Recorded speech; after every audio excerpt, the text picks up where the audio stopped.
Sometimes the people we admire the most carry the heaviest secrets, the ones we were never supposed to know. When truth finally escapes the shadows, it doesn't just change what we thought we knew, it reshapes everything. This is a story about a grandfather, a family hidden in silence, and a confession made only when death was near. Enjoy the story. I always thought I knew everything about my grandfather. Every Sunday afternoon as a child, I would sit on his old wooden porch, listening to his endless stories about the war, about the early days of the family, about how he built everything with his bare hands. He had this air of wisdom, of calm strength, like a man who had faced the storms of life and emerged with dignity. But even in his warmest tales, there were always small gaps, tiny pauses, as if his mind was carefully stepping over landmines of truth he never wanted to expose. I never pushed. After all, what grandchild would question the hero of the family? Then came that winter, the one that changed everything. My grandfather's health was rapidly deteriorating. The doctor said it was only a matter of weeks. The cancer had spread too far. But even as his body weakened, his mind remained sharp. Sharper than ever, actually. There was a certain urgency in his eyes, as if he knew that the clock was ticking and the weight of unspoken words was crushing him. One cold evening, while the rest of the family was downstairs arguing about inheritances and funeral preparations, I sat quietly next to his bed. The room was dim, filled only with the rhythmic beep of the heart monitor. He reached out, grabbed my hand with surprising strength and whispered, "There's something you need to know. There's a second family you know nothing about." My heart froze. Second family? What was he talking about? I leaned closer, trying to hide the shock on my face. He continued, his voice trembling. "I made mistakes a long time ago. Before your grandmother. Before this life. I was young, foolish, and those choices never went away. They lived, just like you did. In secret. Hidden." I couldn't believe what I was hearing. My entire life I had believed in this perfect image of him, the loyal husband, the devoted father, the family man. And now, in his final hours, he was rewriting the entire story. "Where are they?" I asked, barely able to contain my voice. His eyes watered. "I don't know where they are now. But for years, I sent money.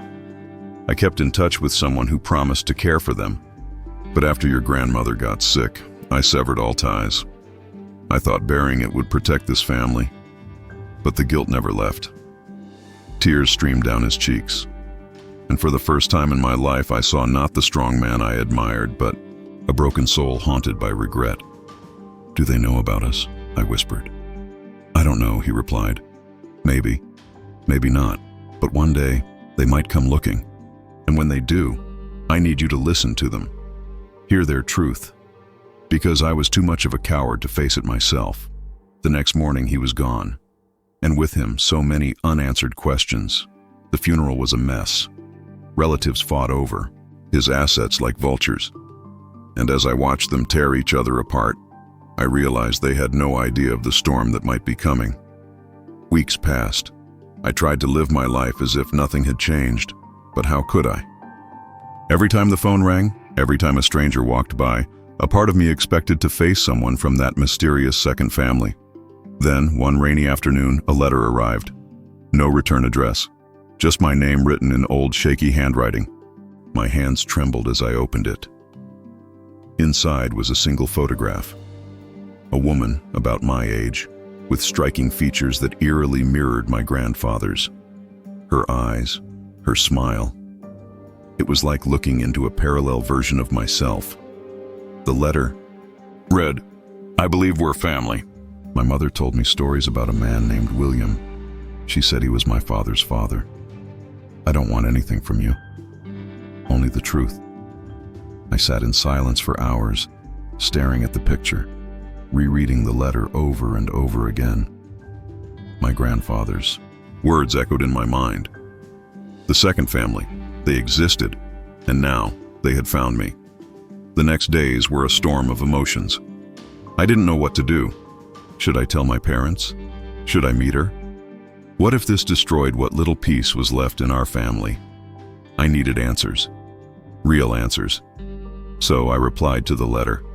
My message was simple. Let's meet. We agreed to meet at a small cafe downtown. My heart pounded as I waited by the window, scanning every face that walked through the door. And then she entered. The resemblance was even more shocking in person. Same eyes, same dimples when she smiled nervously.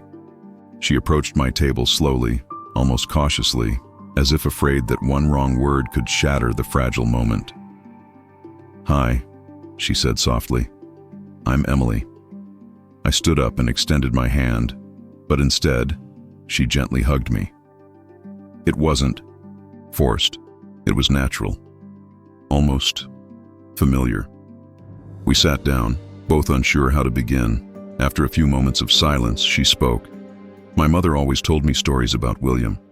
She said he was kind, but he was trapped in a complicated life.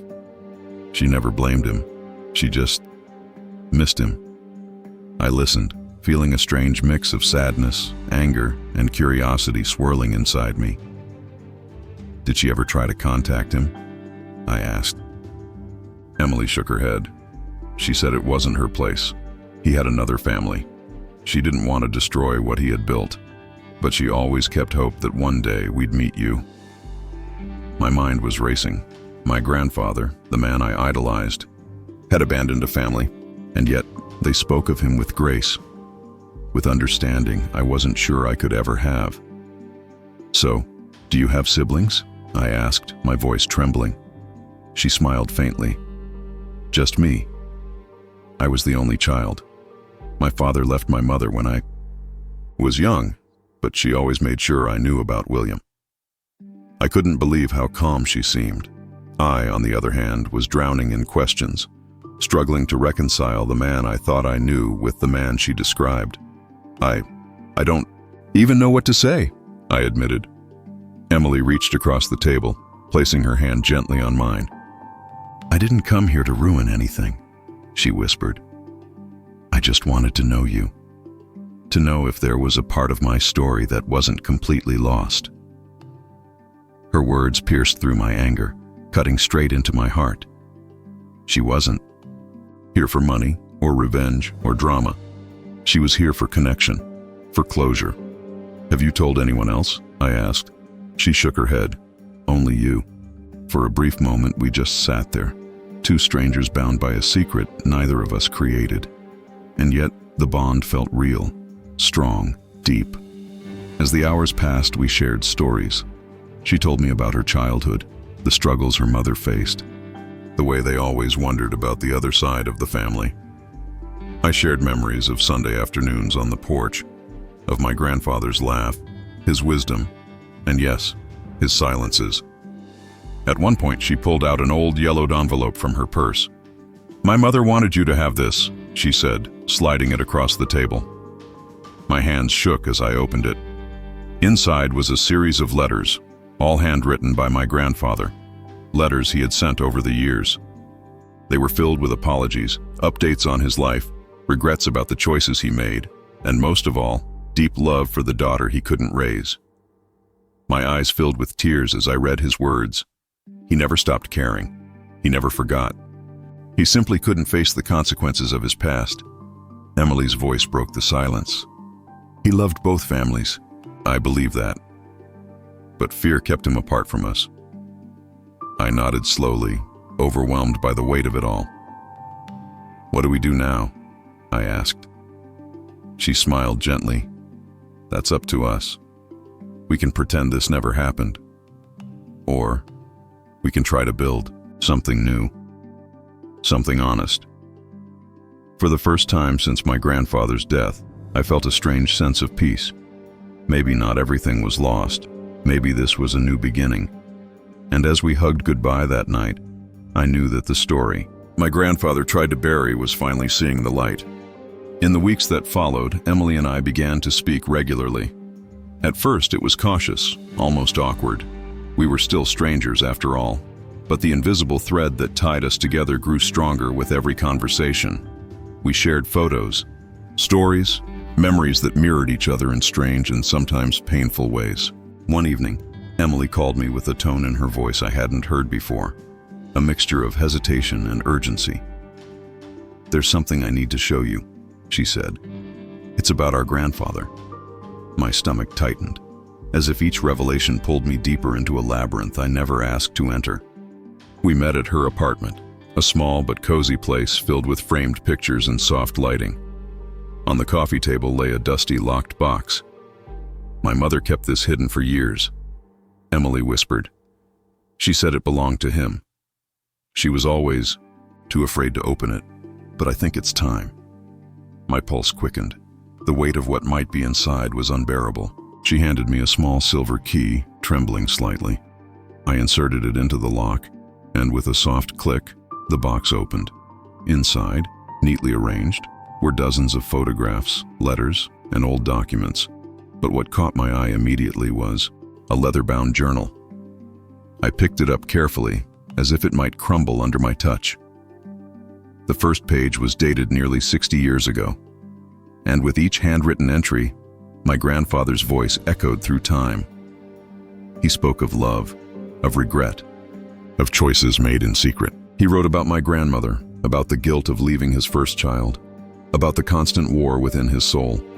The entries revealed how he financially supported Emily's mother, how he watched from a distance as she grew up, unable to bridge the gap without shattering the life he had built with us. "He was haunted," Emily whispered as tears streamed down her face, "but he never abandoned us completely." I nodded, my own eyes blurring with emotion. The man I thought I knew was far more complex, far more broken, and somehow far more human than I had ever imagined. Beneath the journal lay several legal documents, birth certificates, old correspondence, even a few photographs of my grandfather with a woman who was clearly Emily's mother. They were young, happy, full of hope, long before their worlds collided with shame and secrecy. But then something else caught my attention. Tucked inside a sealed envelope was a letter addressed to me, my name, in his familiar handwriting. My hands shook as I broke the seal and unfolded the paper. "My dear grandson," it began. "If you are reading this, it means the truth has found you.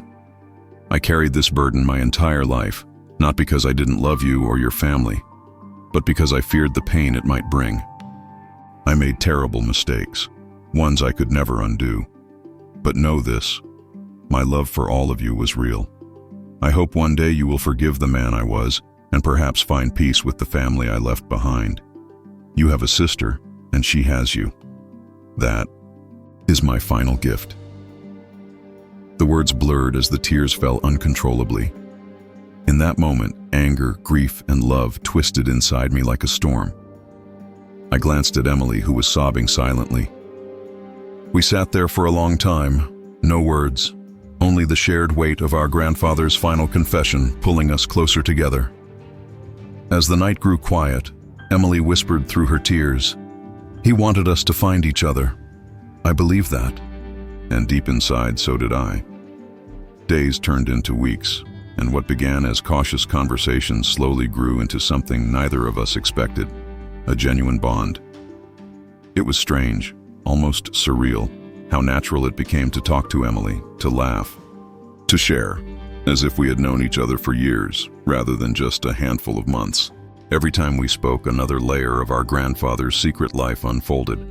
It wasn't just about the choices he made. It was about the ripple effect that those choices left behind. We were both living proof of those ripples colliding. One afternoon, as we walked through the park, Emily said something that struck me. "You know," she began softly, "all my life, I wondered what my other family was like. I imagined angry people, resentful, maybe even cruel. But then I met you, and you're none of those things." I smiled, though a heavy lump formed in my throat. "I was afraid of you too," I admitted. "Afraid that you would hate us, that you'd show up demanding something, but you didn't." She looked at me, her voice almost a whisper. "I just wanted to belong somewhere." That sentence hung in the air like a fragile thread. For years, both of us lived incomplete lives, not even realizing the missing pieces were walking somewhere else in the world, waiting to be found. And now that we had found each other, neither of us wanted to let go. But not everyone shared our growing connection. As word slowly leaked through the family, thanks to an accidental slip by a distant cousin who saw us together, the storm that followed was far worse than I had anticipated. My parents were devastated. My mother cried for days, not just because of what my grandfather had hidden, but because of the betrayal she felt. How could he lie to us all these years? She sobbed. My father, always the stoic one, sat in silence, his face heavy with disappointment. He destroyed this family, he finally said. And now you're just reopening wounds that should have stayed buried. I tried to explain, to help them see what I had come to understand, but their hearts weren't ready. Not yet. They only saw the betrayal, the deception. They couldn't see the girl standing beside me who had spent her whole life carrying the weight of a secret she never chose. The family gatherings became tense. Whispers filled the air whenever I entered the room. Some relatives avoided me altogether, while others hurled passive-aggressive comments, thinly veiled behind fake smiles. You're dragging his name through the mud, one aunt accused. You're embarrassing us, said another. It was exhausting. But through it all, Emily never wavered. Let them hate me, she said one night as we sat together on my porch. I've spent my whole life invisible to them. Their judgment means nothing. But I couldn't help feeling torn, trapped between two worlds, the family I had known my entire life, and the sister who had become one of the most important people in my world. And then came the lawyer's call. Unexpected. Unplanned. There's something you need to see, he said. Your grandfather left behind one final document, one that wasn't part of the official will. My stomach dropped. I thought everything had already been revealed, but once again I found myself standing on the edge of another secret. The following morning, I sat across from the lawyer in his dimly lit office. His face was serious, his fingers carefully sliding a thick envelope across the polished desk toward me. This, he said softly, was handed to me with specific instructions, to be delivered only if certain truths ever came to light. I stared at the envelope, my heartbeat pounding in my ears. My hands trembled as I carefully opened it, revealing a stack of papers and another handwritten letter from my grandfather. The letter began simply, almost coldly, but as I read, each word carried the weight of a man drowning in his own guilt. My beloved grandson, if you are reading this, then my secret has surfaced. I have spent decades trying to maintain balance between two worlds I created, the family I raised and the family I abandoned. There is no defense for my cowardice, only regret. But there is one final truth you need to know. My eyes scanned the next lines, my breath catching as I read the words that would change everything once again. There was more than just emotional betrayal. I left behind responsibilities, legal obligations, promises made and broken, money, property, assets that were never declared. A trust fund exists, one I created for Emily's mother long ago. It was hidden to protect her, but also to protect myself. It still exists, untouched, growing silently all these years. I paused, my mind spinning. There was more. The account is in both your name and hers. I did this so that one day, if the truth emerged, you would have the choice to do what I never had the courage to do, unite both sides of this fractured legacy. I looked up at the lawyer, my face pale. How much? I whispered. He cleared his throat, glancing at the documents. With interest accrued over the decades, it's substantial. My stomach flipped. This wasn't just a few forgotten bonds or minor inheritance. It was millions. I sat there in silence, overwhelmed by the tidal wave crashing over me. My grandfather's voice continued echoing in my head. His money, his guilt, his final attempt at redemption. As I left the office, the weight of the decision ahead of me pressed on my chest like a boulder. Should I tell Emily? Should I even accept it? My family was already furious. If they found out about this hidden fortune, the fragile thread still holding us together might snap completely. That night, I called Emily to meet me. When she arrived, I handed her the letter, watching her eyes widen as she read each word. Tears streamed down her cheeks. He never told us, she whispered, voice shaking. He tried to make up for what he couldn't fix, I said quietly. She looked up at me, her face a mixture of pain and gratitude. What do we do? She asked. I didn't have an answer. I still don't. The money didn't matter to me. What mattered was the mess he left behind, the broken trust, the fractured family. But most of all, the bond that had grown between us, one built not on money, but on truth and vulnerability.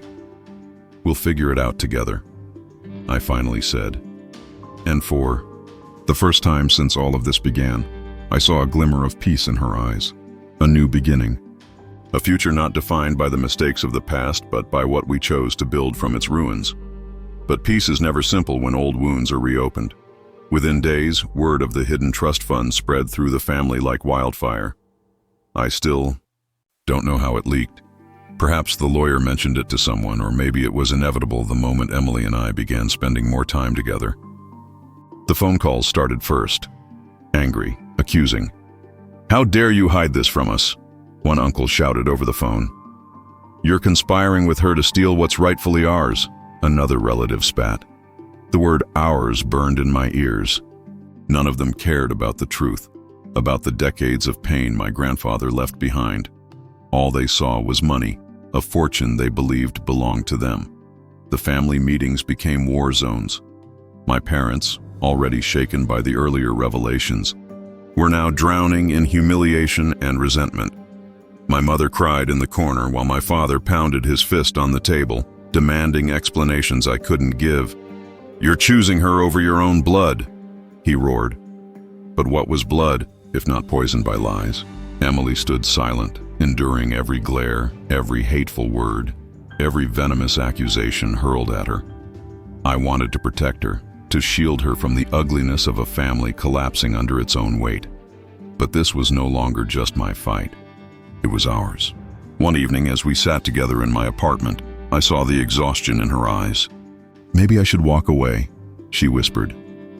Maybe it's not worth it. I grabbed her hand firmly. No, I said, voice shaking. You deserve to be acknowledged. You deserve to exist in this family. And if they can't see that, it's their failure, not yours. She smiled weakly, wiping away a tear. I spent my whole life imagining what it would feel like to finally meet my family. I never thought it would be like this. Neither did I. The next day, things escalated further.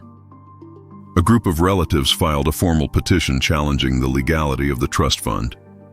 They claimed my grandfather was coerced, mentally unstable, incapable of making such decisions. The accusations were absurd, but in court, absurdity often finds a stage. Lawyers were hired, documents were demanded. Old wounds were dissected in legal depositions like corpses on an autopsy table. The stress consumed us. Night after night, Emily and I sat in silence, wondering how quickly love could turn into war. I often stared at my grandfather's photograph, on my mantle, his kind eyes frozen in time, and wondered if this was the legacy he imagined as he scribbled those letters decades ago. Redemption never comes cheap. But even as the legal battle dragged on, something remarkable happened. While most of the family fought, a few voices began to rise above the noise. A cousin I barely spoke to reached out. An aunt who had always kept her distance called unexpectedly. They wanted to meet Emily, to listen, to understand. And slowly, cracks appeared in the wall of hatred. Not everyone was lost to greed. Not everyone saw Emily as an enemy. There were moments of unexpected kindness, of silent apologies whispered through gestures rather than words. The storm wasn't over. The lawsuits continued. The tension remained. But within the chaos, seeds of something new were being planted. Healing. However small, however fragile, it was real. And sometimes, that's where true family begins. not in shared blood, but in shared courage to face what others are too afraid to confront. Weeks turned into months, and while the legal war raged on, something far more powerful began to grow beneath the surface. Something my grandfather probably never dared to hope for. Unity. Fragile, imperfect, but real. Emily slowly became more than just the secret nobody wanted to acknowledge. She became part of our lives in ways no court ruling could dictate. My younger cousins adored her. My aunt began inviting her to family dinners, quietly at first, but with growing warmth. Even my mother, who once sobbed uncontrollably at the mere mention of her name, began to soften. One afternoon, as we were cleaning out my grandfather's old attic, my mother and Emily worked side by side, sorting through dusty boxes filled with forgotten memories. I watched from a distance, silently praying they would find some thread of peace between them. And then it happened. My mother stumbled upon an old photo, a black and white snapshot of my grandfather holding a tiny baby. The handwriting on the back was clear. My first daughter, Emily's mother, 1961. My mother froze, tears welling up again. But this time they were different. She handed the photo to Emily without a word. For several minutes, neither spoke. And then gently, my mother reached out and touched Emily's hand. No speeches, no grand gestures, just a simple silent acknowledgement that spoke louder than any courtroom victory ever could. That night, Emily whispered to me, "For the first time, I feel like I actually belong somewhere." I smiled. "You always did. It just took them time to see it." The legal battle eventually came to an end. The court recognized the validity of my grandfather's trust fund, dismissing the family's outrageous claims. The inheritance was legally split between us, but by then, the money had lost its grip on our hearts. What mattered most had already been won: the right to be seen, to be accepted, to heal. Months later, on the anniversary of my grandfather's death, the entire family gathered at his gravesite. Emily stood beside me, no longer the outsider. Flowers were laid, prayers whispered, and for the first time in what felt like forever, there was a strange sense of peace in the air. As we stood there in silence, my father approached Emily and extended his hand. "Your mother was part of him," he said quietly. "That means you're part of us, and I hope you'll forgive us for taking so long to realize that." Emily's eyes filled with tears. "Thank you," she whispered, her voice breaking. My grandfather may have died carrying his secrets, but in the end, those secrets led us here, to this moment of fragile redemption. A family, broken but slowly, rebuilding. After everyone left, Emily and I remained by his grave. The sun was setting, casting long shadows across the grass. I stared at his name etched in stone, thinking about the man I thought I knew and the man I discovered through his hidden life. "Do you think he's at peace now?" Emily asked softly. I nodded, wiping a tear from my cheek. "I think he is, and I think somehow we will be too." In the months that followed, life slowly returned to something resembling normal. But it was a different kind of normal, one shaped by truths that once lived in shadows, but now breathed openly. The pain hadn't vanished, and the wounds hadn't fully healed, but they no longer owned us. My relationship with Emily grew stronger every day. What started as a shocking revelation became a bond we cherished deeply. We spent holidays together, shared stories that filled the empty spaces left by the years we had lost, and slowly rewrote a new version of family. One built on honesty, on resilience, and on a shared decision to break the cycle of silence. Sometimes late at night, I still hear my grandfather's voice in my head, the weight of his whispered confession echoing like a distant melody. "There's a second family you know nothing about." And now, I do know. I know the truth he carried, alone for decades. I know the faces and the hearts that lived in the shadows of his choices. And most of all, I know that while his mistakes nearly destroyed us, they also gave us something unexpected: each other. Family isn't always simple. Sometimes it's messy, complicated, and forged in pain. But it's in those complicated places that the deepest connections can grow. My grandfather left us with scars, but he also left us with a chance to heal. and we chose to take it. In the end, that choice became his true legacy. Not the secrets he buried, but the courage it took to finally unearth them. And in that, we found something even greater than forgiveness. We found family.